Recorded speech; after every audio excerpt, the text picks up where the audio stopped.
Tell us a little bit about who Steve is. So I'm interested in art for a very long time. I'm not really an artist in the old times, so I was really interested in many things about art and art history, and also the connection between art and the digital medium. So digital art, I was really into that for a very long time. It was 2012 when I discovered Bitcoin and really started to understand what blockchain technology is. It was not until 2015 until I really made some transactions and inscribing my art. Now it's called inscribing. Well, but at that time it was just putting up some transaction in a meaningful way. And so that was the time when I created my first artworks and put them on the blockchain.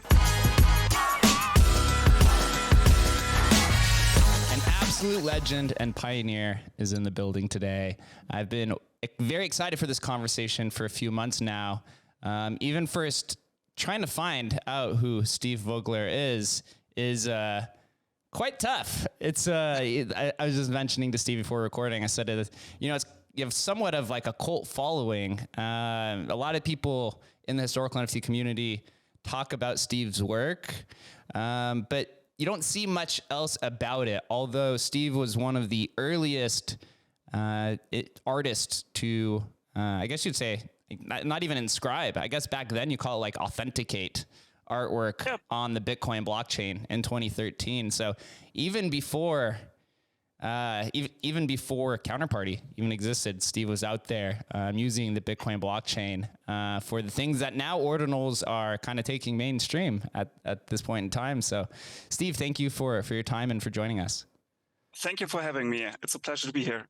Yeah, absolutely exciting. I know you did an interview with Adam. That was probably a year and a half, 2 years ago, something like that. So it's been quite some time. But for those who aren't familiar with you, tell us a little bit about who Steve is. Okay, so well, where to start? I'm into. Well, let's start with the art stuff. So I'm interested in art for a very long time. So, I'm not really an artist in the old times. So, but I was really interested in many things about art and art history, and also the connection between art and the digital medium. So digital art, I was really into that for a very long time, and I think I always thought about doing something on my own in the art space, but I never really felt like I can contribute to it in a really meaningful way. And it was 2012 when I discovered Bitcoin and really started to understand what blockchain technology is and what it can do and what it can be. And I realized at that time that art and blockchain technology have really something in common. Basically, you can really put these pieces together, and you will get the digital art into the next. It will have the next step, basically, because digital art in the old days, it was all. Nothing was scarce and nothing was rare. You can just copy everything, and of course you can put up licenses and try to enforce some license on law basis, but not really. There were no digital goods. That's how I called it at that time. So the term NFT didn't exist at that time. But basically, I really figured out that something like NFTs will play some bigger role in art history in the future.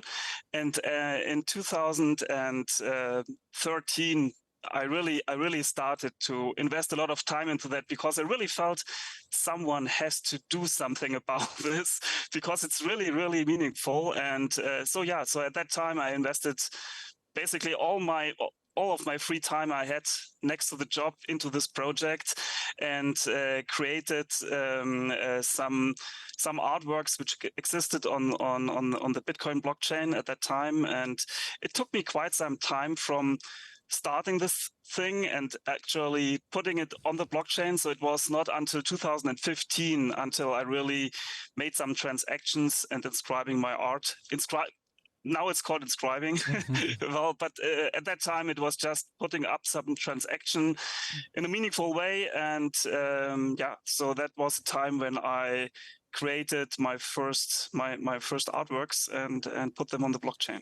It's funny how the terminology changes over time. With Namecoin, Yes. it was register. I had Trent McConaughey on here who created Ascribe, and they called it authenticating back then, which I'm sure you're familiar. Yeah. And now it's minted, and then it was minting with Ethereum, and now it's inscribing with Ordinal. So it's always the name is always changing depending on the blockchain. It's probably more of a cultural thing than anything, but it all is essentially kind of the same idea for it. It's just putting some sort of arbitrary data set into the blockchain so that it could be there forever.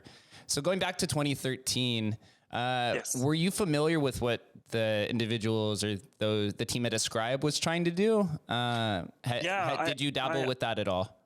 At that time, so of course, I did also quite some research what other people are doing, and at that time, I also found Ascribe, and I remember I had some discussions with the people from Ascribe at that time, and we had it's quite some time ago. It's 10 years ago, so I remember that we had some discussion about how it should be done and what's the meaning of it all. And Ascribe was more of a service, and I was really more into what it means for art, basically. And it was an interesting time, and it was interesting to see what other people were doing at that time. But there wasn't much out there, and it was not successful at all. And I remember 2015 when I finished my first works, I spent a lot of time just explaining everyone what I was doing, and no one really got it at that time. So it was exciting and interesting, but also a bit frustrating, I guess, because at that time it didn't really took off. But it was okay for me because I always thought, hey, it's now on the blockchain, it will never be forgotten, and if it's meaningful in the future, someone will figure it out. And that happened a lot later. Yeah, right. It's the term NFT even wasn't created until 2018. So trying to take that with smart contracts and then try to apply that to the predecessors before it just does not, it's just not able to, to fit. It's more like putting a square peg through like kind of a round hole kind of idea. The earliest that I found, at least with that Trent has showed me, is in 2013, they had authenticated some digital artwork on the blockchain on Bitcoin. That's the earliest that I could find. You'd mentioned you started thinking in 2013, and since you did do this outside of Ascribe, did you build your own protocol to then authenticate this work? And can you explain to us how you did this, or like what the difference is between that and Ascribe at the time? Those were really the only two. Yes. So the basic question is, how can you glue together the technology and the piece of art? And so my works always try to deal with the question, actually, what is art? And even before 2012, I always felt or knew that art is actually just information. I always thought of art just as an idea, or more abstract as data.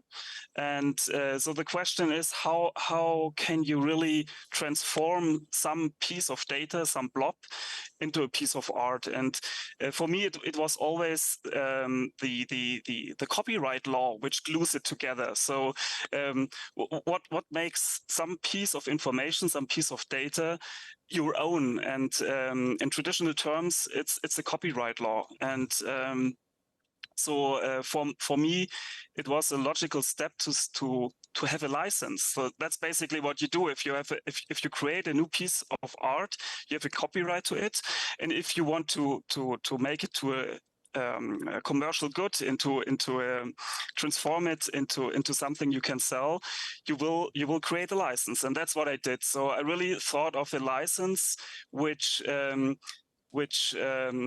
uses the blockchain technology to transform the usage right to a piece of art into a tradable asset, which is managed through the blockchain technology. And at core of my early works is this license which I created at that time, which transforms which can transform a piece of art, which you store as a file, which you, this license can transform this file into a tradable good. And it took me more than a year to create this license, because the license is really I really like this piece of text, because it's an how do you a text, a law text, and a license text, and a protocol description at the same time. So I worked together with a law firm, with some lawyers in Germany, to create this license. And as you can imagine, the lawyers had no idea about technology, and especially not about blockchain technology.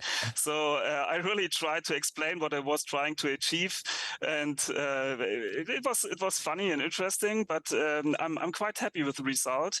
And the interesting part about this is, and I think this is still underestimated today, is that most NFTs don't actually define what the owners of the art actually own.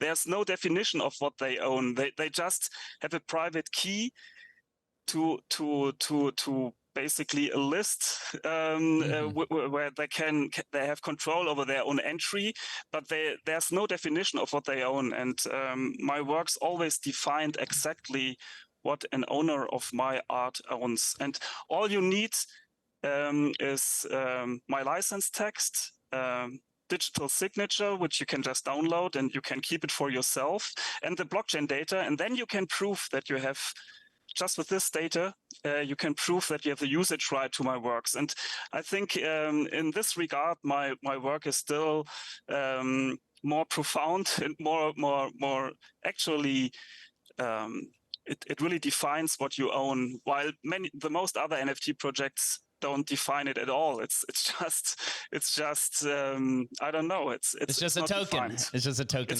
It's just a token. Yes, and you don't know. You cannot go to court and say, hey, I have a right to something. No, you don't have at all. You just have an entry in a global database. That's all.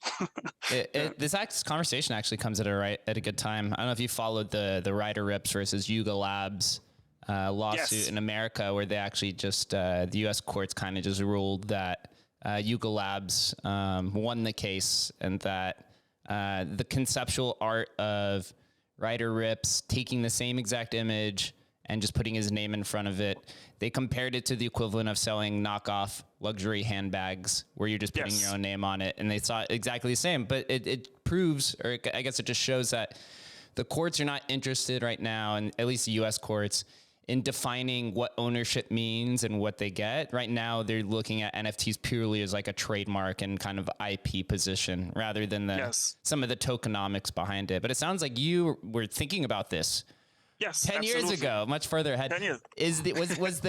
Tell us a little bit of like what was in the license that you'd thought about, because since there was literally no blueprints.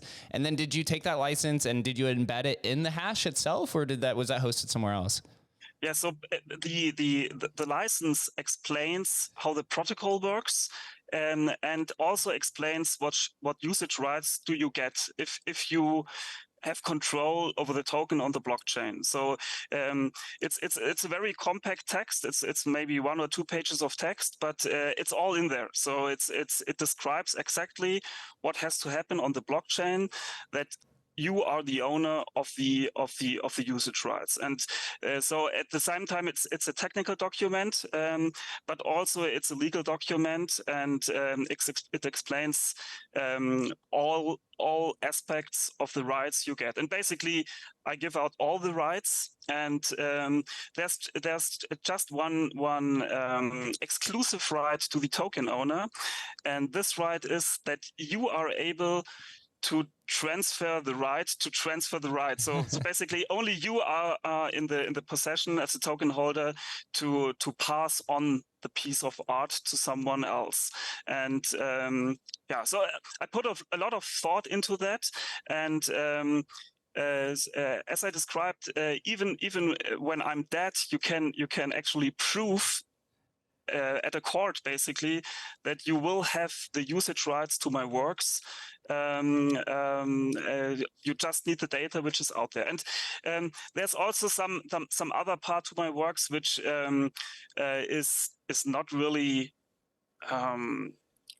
I think people don't care about it anymore, but it uses the German Digital Signature Act. So Germany at that time, 10 years ago, had a special law which made digital signatures legally binding, like real signatures. So I had a digital signature file for every of my work. So with this piece of data, you can also prove that I signed this piece of data at that time. And I did exactly the same with my license. So with this data, with the signature of my license file, you can prove that I signed this this legal document, and that makes it legally binding, at least in Germany, and that's enough to probably fight for usage right on every court on the earth. So it should be really it's really, I think, very well defined what my artworks are, and what you get if you have one of my tokens. And like you said, there is at least these days NFTs which are created these days. Most of the time, the creators don't care about legal aspects of their works, but I think it's at the core, it's at the heart of the artworks. If you like it or not, but if you don't define it, there is the danger that your artworks don't really exist at all. Basically, at least not the tokens don't exist really. They don't have any legal binding meaning, and. Yeah, so that's these are the most important aspects, I think. As much as those who participate in the crypto industry love decentralization and we want to opt out of society, still to this day, there's still a massive crossover between the Web 2 and Web 3 infrastructure, especially from the legal side, where most of these courts, there's only a handful of court cases that have existed and have gone through from multiple countries that can set any sort of precedent. So still largely undefined to what it means. But I think at the same time there's a misconception or misunderstanding. The blockchain space is it's not free from laws. So everything what you're doing with data and artwork and copyright and so on, it all exists, and it also can be applied to blockchain technology. So if you think about it, if a lawyer really tries to understand what blockchain technology is and what NFTs are and so on, there will be a definite answer sooner or later to what NFTs are and what rights do you have and which you don't have. And there is no blockchain law, and there, like you said, there are almost no legal cases where some court ruled anything about NFTs. But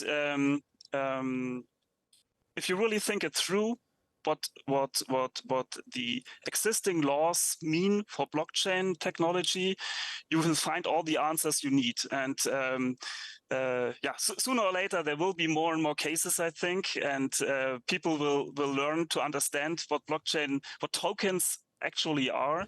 And like I said, my artworks really, I think, try to make use of all the laws that are out there to really make tokens who have some real value to them, because they come with certain usage rights which you don't get with other tokens. Just wait until we have the metaverse courts pop up, then they can make an official ruling on the definition of what a token means. Looking under the hood a little bit more, how do you describe the protocol that you wrote? How is it interacting with Bitcoin? Because I'm sure you've learned this in the historical NFT space. The smallest and most minute technical features of a contract could be the reason why somebody spends $1 million or $2 on a piece of on a vintage token per se. Yeah, it's fascinating, isn't it? Yeah, especially because I guess my parents would say I don't own anything. It's absolutely a valid question. So when I started working on my protocol, the question at core was, what is a token? How can you make a non-fungible token on the Bitcoin blockchain? Because at the time when I was starting, there was no other blockchain. It was just the Bitcoin blockchain, and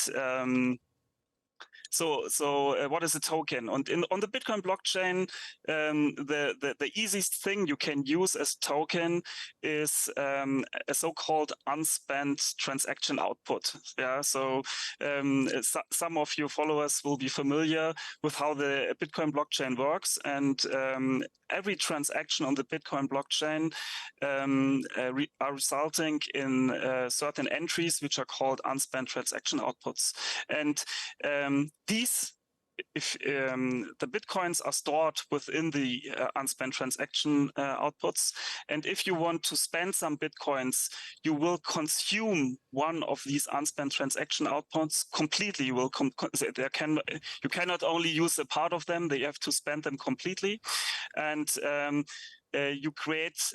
With every transaction, you will create some new transaction outputs, one or more.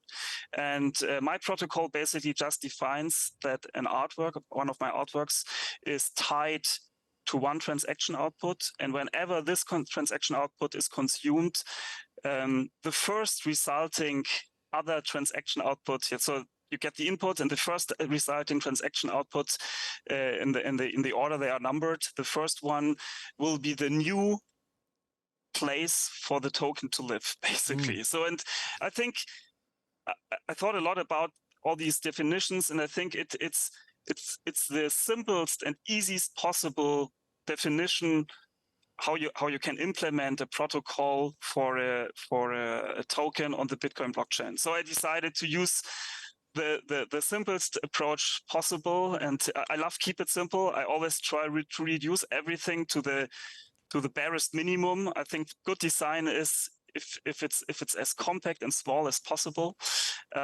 So I decided to use this, and probably sooner or later we will talk about ordinals. Mm-hmm. And ordinals are kind of different from that. They are a bit more complex. It's also, I think it's a beautiful protocol. It's also still very simple, but it introduces more complexity because all the Satoshis are numbered, and there are certain effects which are, so I had a discussion with Casey, the founder of the Ordinals, about my protocol and his protocol, and we both like I like his works, he likes mine, I think, and but I really talked with him about maybe it's possible to inscribe my works or transform my works into an ordinal, but it's actually not possible because the protocols are not really compatible, which is a pity because ordinals are now really big and taking off. But I like to see that because it shows that my basic idea of NFTs on the Bitcoin blockchain is very valid, I think. So I'm happy to see that ordinals are so successful, but they are different from my protocol. Well, depending on how far you want to dabble into the ETH ecosystem, there is some opportunity with Emblem where I work where we could potentially do something like that to bring it back to ordinals. Yes. And that's some alpha for people listening of where Emblem may be headed. But thinking of just like Bitcoin, quote unquote, NFT protocols that exist, you have your protocol. There was the Ascribe one. There is now ordinals. There was Counterparty, which came out in 2014. Yes. And recently, stamps. I don't know if you've been following the Bitcoin stamps thing. That your explanation of your protocol sounded very similar to the stamps one, where they're embedding the images in the UTXO that's spread across the multiple transactions, which then gets put together later when it's following. I was going to ask you if you understand the differences between those two, so that you can explain it to the audience, because stamps is also getting some traction as well. Yes. Stamps is also cool because I especially like the very small size of the stamps. As I said, I'm a fan of compact sizes, so I really like the stamps. I'm not 100% familiar with the details of the stamps, but maybe one misunderstanding I have to clear up is that my works. The complete data of my works are not written into the blockchain. Only the hash of my works are written into the blockchain, which is enough to prove all the right stuff which I was talking about. So it's basically there's an entry on the blockchain, and you can prove that this entry addresses my work because of the hash of my work. So I don't embed the actual data of my works into the blockchain, just the hash. So that's one difference, of course. And the other difference is that, as far as I understood it, but I might be wrong, is that stamps are using the counterparty protocol. Yep. They're leveraging it. Yeah. Yes, correct. Yeah, right. And I think the counterparty protocol is also different from my approach. Of course, there are similarities, but still there are differences. The counterparty protocol is actually quite complex, as far as I know. So as I said, my approach is as easy as possible, as simple as possible as it could be, and the counterparty protocol is different from that. Still, back in the old days, I also heard a lot about the counterparty protocol at that time. They also, I remember, they were like me. They were waiting for the return opcode on the Bitcoin blockchain, because it's the basis of everything which was going on afterwards. It was the basis to really inscribe a few bytes into the blockchain. Before that, it wasn't really possible. There were some workarounds. You could just fake some addresses to put some data on the blockchain, but it was really, really messy. And it was not like until, I don't know, like 2014 maybe, until this opcode was introduced into the Bitcoin protocol. And I think after that, everything really took off and got some speed, but you really needed this opcode to store some data at all on the blockchain. Yeah, opcode to Bitcoin would be the very primitive kind of comparison for smart contracts to Ethereum, where here you got to put the most minuscule or minute amount of data into Bitcoin, which led to things like spells of Genesis and rare pepes, right? Which then introduces the idea to things like SegWit and Taproot and all these things that now allows ordinals to kind of fly over 1.5 million inscriptions. I think is where we are currently to this day. It's absolutely crazy. A lot of those inscriptions too are things of like BRC20. So it's a lot of it's experimentation, but that's the kind of things that you want on Bitcoin, right? To help improve the security. But going back to your artwork or your conceptual art, I've seen a lot of different definitions from the different individuals who either hold your artwork or or just interested in it. There's a lot of different explanations to it. How many pieces, or you could call it, we'll just call it art, did you end up releasing, and what was the distribution mechanism that you used to release these to the public? So there are only 32 pieces. I only created 32 tokens, basically, and everyone is a complete different piece of art. So everyone has a different hash, which refers to another piece of art.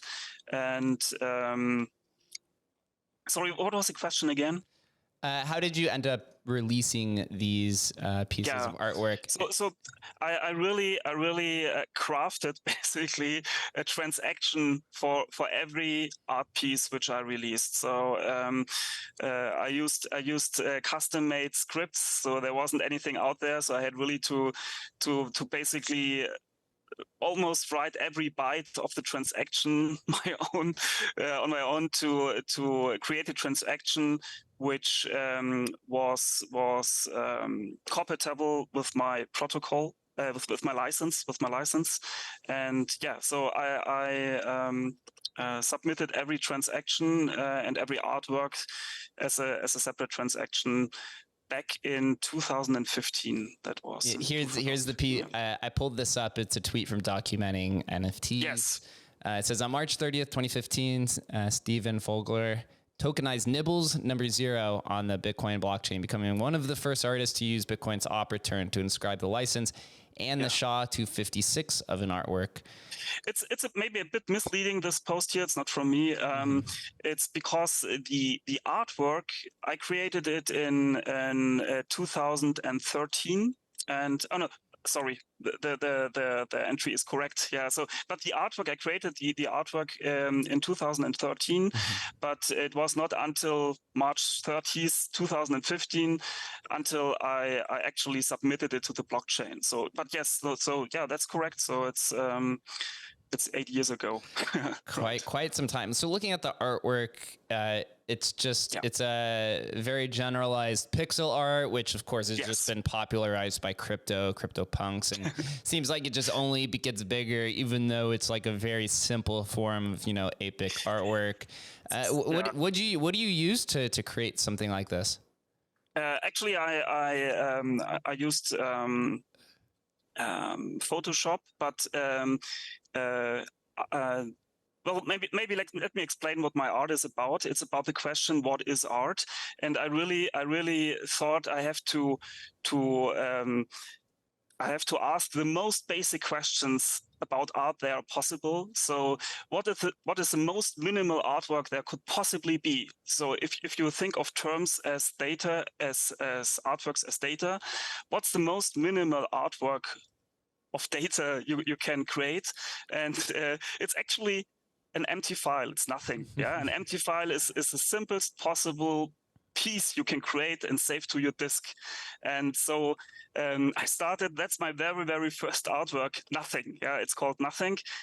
Still, you can create a hash from an empty file. That's interesting. You can create a unique hash of an empty file. And that was my first artwork. And then I really took step by step it further down. So the next pieces I made were just 1 byte in size. So there's an 1 byte which contains just a 0. There's 1 byte which just contains a 1, and so so these were the I think the second and third pieces.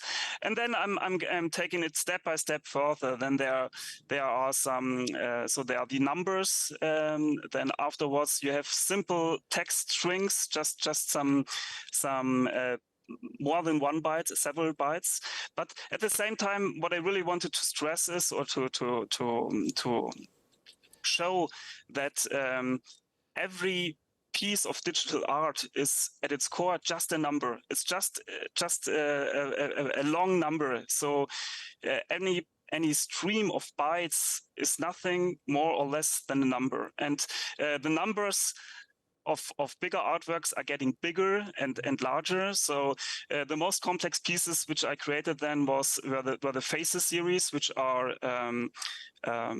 pictures of my face and in different resolutions. And also at this point, the question is, at what point, at what resolution can you speak about art? So the picture you're showing right now, I think has probably the largest resolution, and I think most people would agree. So there is some artistic, I don't know, content here. But if you reduce the resolution, it's still the same picture, but the amount of information, the amount of data gets smaller. And I thought it's fascinating to think about at what point it's just a small number and there's nothing to it, and at what point it's actually a piece of art. And no one can answer this question. It has to be decided in the future, I guess, by some court where the exact border is between something which can be protected by copyright law and which cannot be protected by copyright law. And actually, there are some court rules about this topic, but they are always regarding usually physical work, not really digital art. So I think the question is most extreme if you look at digital art. So, and I really thought the whole topic is very fascinating, and so I really felt I have to do something about this. And it didn't took me more than 32 works to prove my point, basically. So as I said, I tried to compress everything into the very most minimal form, and I really felt like I need these 32 pieces to prove my point, and that's it. So the tweet that I have pulled up is from Punk3606. Says, I'm now the proud owner, Steve Vogler's Face number 5. It's been months. I wanted to acquire one of these legendary pieces. Among the earliest forms of digital art tokenization back in 2015, the dream finally came true. That's cool. So kind of leading back to some of the original question, you said you created 32 pieces of artwork. How did you end up distributing them? Because now that this tweet is showing that there's some exchange happening on the secondary market. If you remember, what were the original distribution mechanism? Yeah. So at the time when I created them, I took some time after I created and after I tokenized them on the blockchain. I took some time to talk to the press about it. I talked to the crypto press and also to the art press, and I was explaining what I was doing, and there was some interest, but most people didn't really get what I was doing. And there also at that time a few collectors also contacted me and were interested in about what I was doing, but they didn't really want to pay any money for it. So basically, so I just kept all 32 pieces to myself. So, and the funny part is they were just on the blockchain.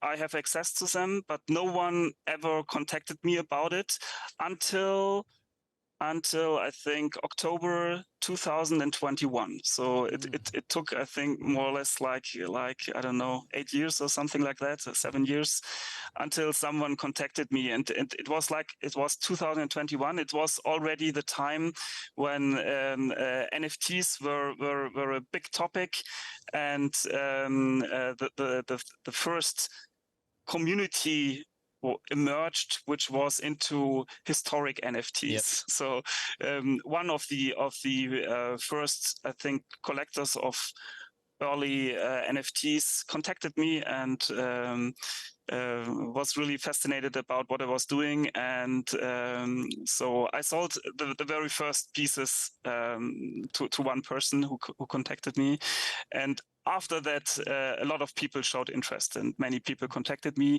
And during the next weeks after that, I sold 24.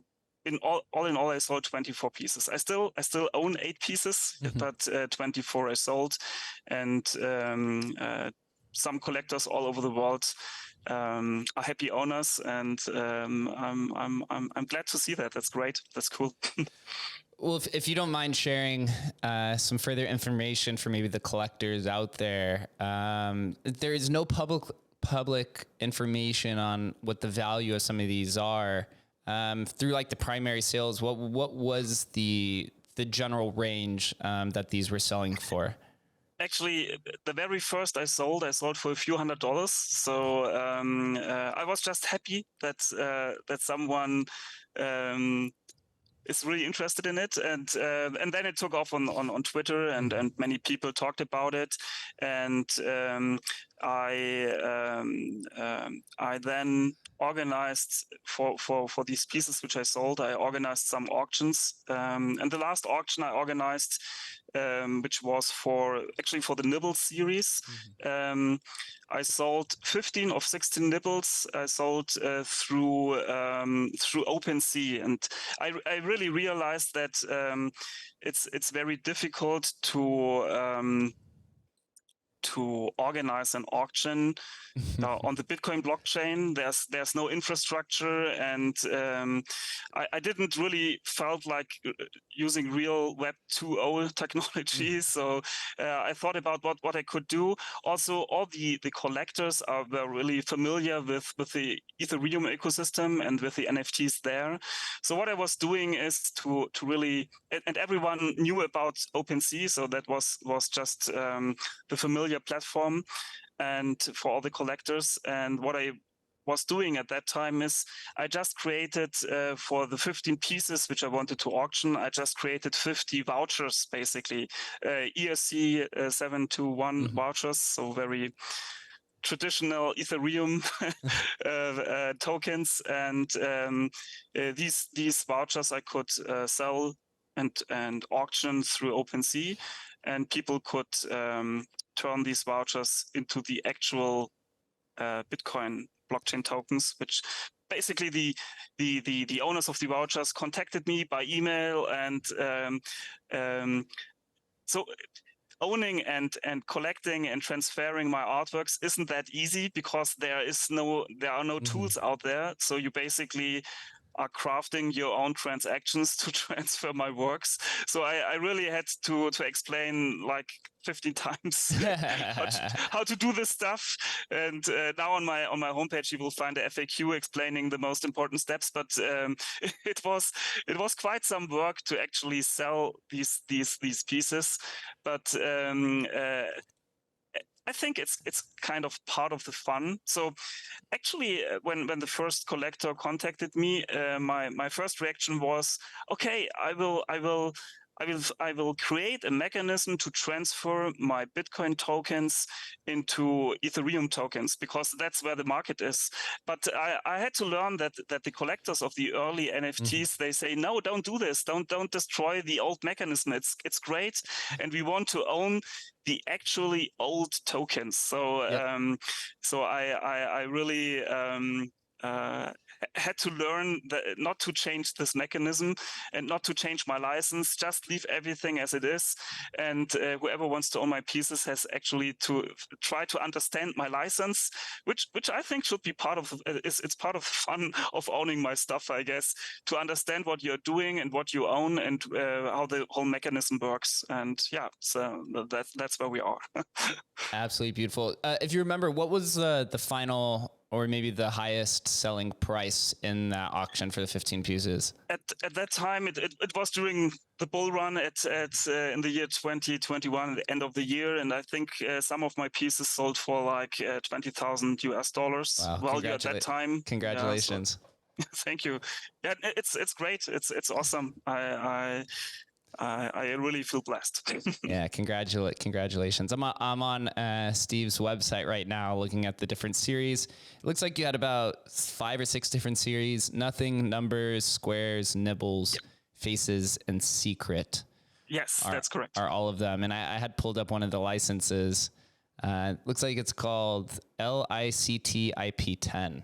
Right. Very similar to like the Bitcoin protocols, right? Like VIPs with the numbers and things like that. Yes, it sounds like that. That's true. Yeah. So yeah, and it's a specification of how the protocol works and what usage rights do you get. You will get. So I think it's compact, so people can understand it, but you have to read it, and it will take some time. Yeah, not too bad though. Looks like there's about 5 or 6 kind of different sections. Yes, right. Here. That's all there is, and I think if you're somewhat familiar with the blockchain technology, with the Bitcoin blockchain technology, and somewhat familiar with copyright law, you will easily figure out what it means.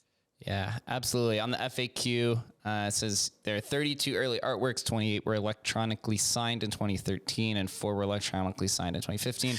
All of them were tokenized in 2015, right? Because that's when the op return was created in 2014. The first were electronically signed on the 20th of July, 2013, and tokenized on Bitcoin blockchain of March 29th, 2015. Yes, right. Such a long and beautiful time ago. What is your opinions then, as you had mentioned, you went through the process of selling these as kind of the IOU redemption vouchers on Ethereum, right? But realizing that historical NFT collectors value provenance over most, right? So any destruction of a token destroys the provenance completely.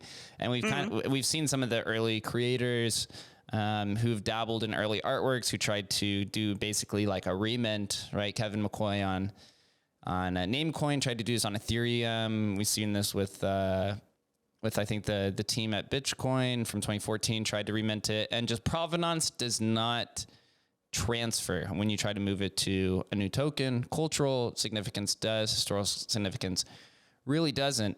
What's your opinion then about like the Ethereum ecosystem and tying this in? For example, like taking your artwork or your pieces, putting it in something like an emblem vault where the asset actually stays on Bitcoin, but now you have access to kind of this like financial tooling. Is that something that you either approve or find interesting from maybe a distribution or awareness standpoint?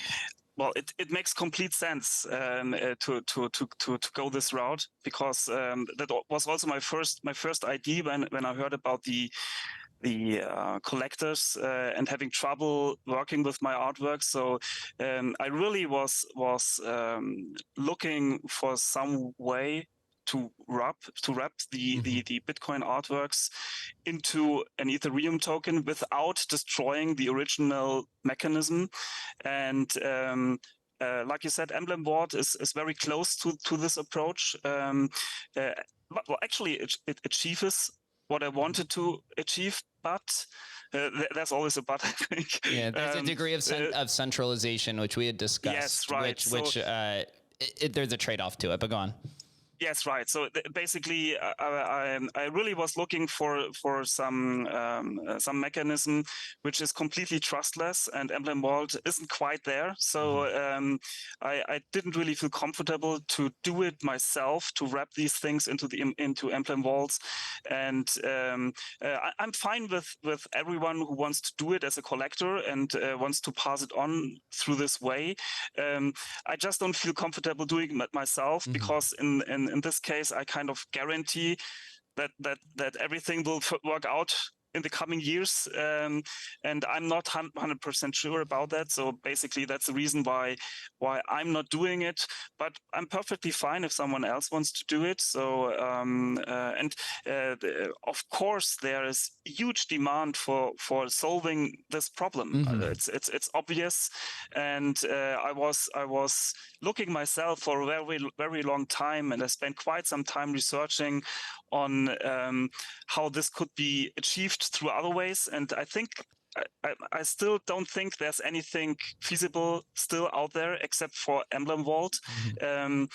I took quite some time looking at Secret Network, which has some really cool properties, but there is not really a good way to move a token from the Bitcoin blockchain to a Secret Network token. It's things are not there yet. So, but I think something there will be more technology coming up in the coming years, and maybe at some point in the future, there's the best way to transfer tokens from one blockchain to the other, but not yet. Not in our current stage. Yeah, from the Emblem standpoint, we are working on a more decentralized product that'll come out in a few months, but it's just, that's great. But there is, it's the thing with decentralization is there's so many degrees to it. You can never truly amass a pure decentralized aspect. Even for Bitcoin, right? You have things like miner centralization, right? Or kind of like this dev centralization. So it really just depends on like where the trade-off on the spectrum is. On your website here, it says the best way to store it is through the Bitcoin Electrum wallet, or basically any Bitcoin wallet that supports coin control. Can you just like explain that to the users who maybe hold it or want to, or would be interested in buying it, of like, how do you go about this? Yeah. So like I said, the token is tied to the transaction output of a Bitcoin transaction. And the problem with with that is that you really, if you want to transfer the token, you really need to know what you're doing concerning this transaction output. So you really need control over what transaction output you are spending, and how your transaction, what your transaction will look like, to really have control over what token you will get and where it is going. So you really need control over that, and there are special Bitcoin wallets that give you this control. And the feature you're looking for to have this control is called coin control. And the Electrum Bitcoin wallet is just one example of a wallet which supports this kind of feature. And there are other wallets out there, but like I said, you really need to have some basic understanding about how the Bitcoin technology works, and how the protocol works, and then you should be safe to transfer my tokens. And I tried to explain on the FAQ in the easiest way possible how to transfer my tokens, if you're not really too deep into it, but still one should be very cautious about what you're doing, because if you just use any wallet to transfer my tokens, it's you can very easily accidentally transfer the tokens to some place you don't want to transfer them. So you really have to be very careful about what you're doing. Yeah, it's very similar if you're in ordinals, of this idea of like that Yes. your inscription as a SAT could be spent as a minor fee if you're not aware of what you're doing. So really need some expertise. It was funny. I found this tweet from Logical BTC.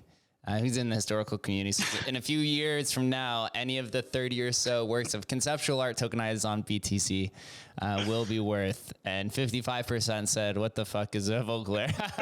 Yeah, right? We're still early. Still a lot of early, but I mean, man, a lot of cool work, right? Looking back and seeing a lot of your ideas actually came true. Just people now took like the technologies that existed today, and had made an improvement. But without the stuff that you were doing, then it's likely that this wouldn't have been achieved, or it would have taken a much longer time to get there. Speaking of Bitcoin earlier, this was nibble number 9, it looks like, right here. Yes. That was electronically signed in 2013, tokenized in 2015. So yeah, a lot of the simple pixel art stuff, and forever immortalized in blockchain history. But thinking, kind of moving past like your artwork, what is your opinion on the crypto space today? Do you ever interact with other blockchains outside of Bitcoin? And do you just participate actively in the space ever since kind of the reemergence of NFTs in 2021? I'm mostly passive, but I'm very well informed about everything. I love all the crypto topics, and I'm really deep into a lot of crypto stuff. And so I'm interested in many things, but I'm not really participating actively in most discussions. I'm just lurking on Twitter and read everything I will find. But I also like investing into some mostly tokens, not NFTs. I own some NFTs, but I think from an investment standpoint, it's very exciting to invest in NFTs, I guess. I think it's more safe to bet on the basic layer, the basic blockchains, which really feature the infrastructure for everything. I think that's a safe bet for the future. But no financial advice, of course.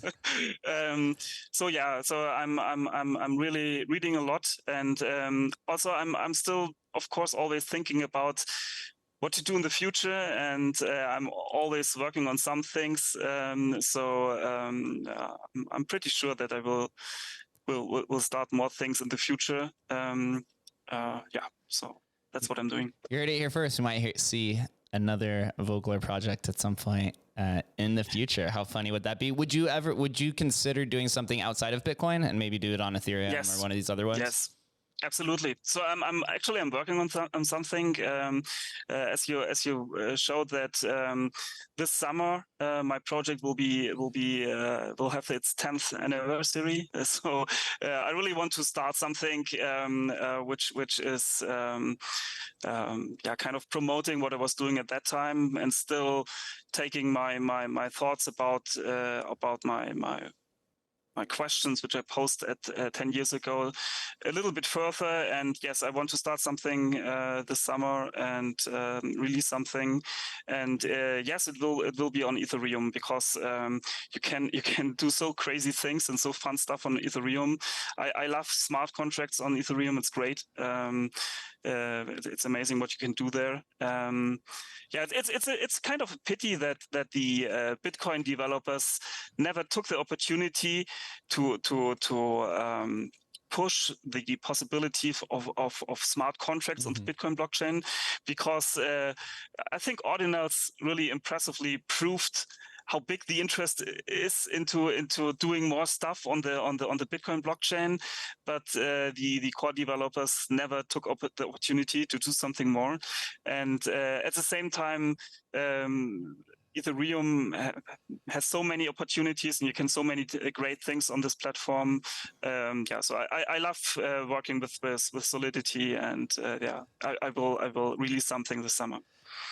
Ever since I got into space a while ago too, around 2016, the Bitcoin devs had always talked about that Bitcoin could have smart contracts, but you never really saw anyone pursue it. I mean, you have some of the sidechain stuffs, you have Stacks, which I think is probably taking the lead from like an L2 perspective that's allowing smart contract functionality, but embedding smart contracts into Bitcoin is possible. And the devs had always talked about it, just never did. Yes. They never wanted to go down that rabbit hole. Maybe now they'll be encouraged to. I think it all stopped at the discussion about scaling Bitcoin. So the core developers of Bitcoin always valued the complete decentralization, and with that, there are lots of restrictions come with that. So only very few transactions per second, and I think the core developers also don't want to have many kind of transactions on the Bitcoin blockchain, except actually value transactions. So theoretically, you always could implement smart contracts on the Bitcoin blockchain, but no one really did it because it's so poorly supported. So so this kind of stuff which I was doing and now Ordinals is doing is not really supported by the core developers, I think. So they tolerate it, and maybe at some point in the future they will fight it. I don't know, but it was never in the interest of the core developers. Yeah, absolutely true. The maxis are always going to hate whatever new innovation happens, right? They don't want to spend their Bitcoin. They just want to hold it in perpetuity. But Steve, dude, absolutely incredible conversation. I really appreciate your time. True pioneer in the space, innovating. I'm excited to see what comes down the pipeline this summer. Happy to support it and maybe get my hands on, some Vogler works, right? That's not 20K. Maybe it is at the time, but I don't think so. I don't think so. So thank you for having me. It was a great conversation. It was really fun talking to you about the old days. Yeah, I appreciate it. And also learning, like I said, it was quite of a mystery. If you are, I have had a few people who own your work have reached out to me about putting it in an emblem vault. And I knew there was some sort of like nuance to it. And I told them, I said, wait until I go talk with Steve first before I really understand what's going on here. Cause I cannot advise two or four until I really understand what's going on. So I appreciate you for explaining that. Always welcome on the show anytime. And I look forward to your project. So thank you again. Yes. Thank you very much, Jake. Thank you guys for listening and watching. We'll catch you next time.